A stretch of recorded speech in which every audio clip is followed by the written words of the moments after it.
The luggage, mats, and coverings belonging to those forced to live here outside the Assessment and Referral Center on Peter Street have been piling up for weeks.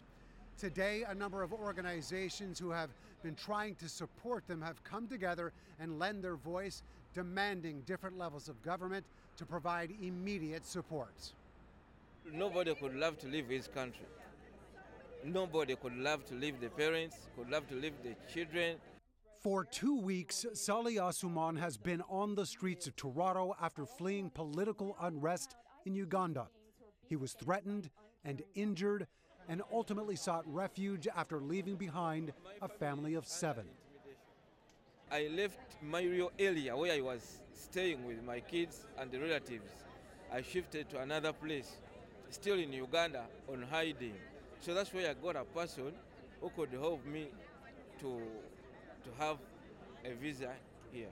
Since his arrival in Toronto, he's found himself with dozens of others camped out on the streets, hoping for shelter space to open up in an already overcrowded system. Now others are speaking out on their behalf.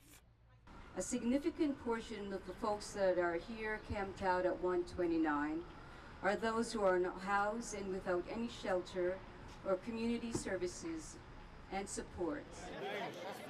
Groups gathered in the area, with some desperately reaching out for gift cards being offered up to those in need of food and water, along with limited amounts of money to get through the day. Then one speaker after the next at the event, surrounded by those seeking refuge and supporters, yelling shame at government leaders for not finding solutions. Shameful. How come everybody's pointing fingers?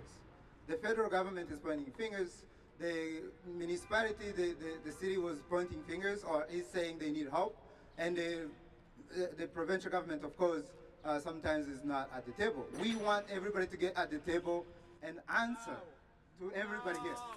Make sure. Some left asleep on the sidewalk nearby while the calls were being made. Asuman, meanwhile, is very aware of conflict based on his time at home in Uganda and doesn't want to cause disruption.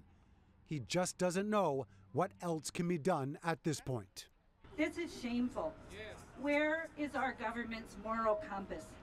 This is a sanctuary city, or I thought it was, a welcoming city. I have worked in this sector for over 30 plus years. Never have I seen refugees ever used as pawns. My taxes pay for a Department of Emergency Management. Is this not an emergency? We are just patient until we find out that the government can help us. We are just patient. We don't have any problem. We need shelter, where to sleep. It's not just Toronto proper either. There are other local governments in the GTA, including York Region and Durham Region, that are calling on the feds to help. They are no longer going to be accepting people into shelters either due to a lack of space.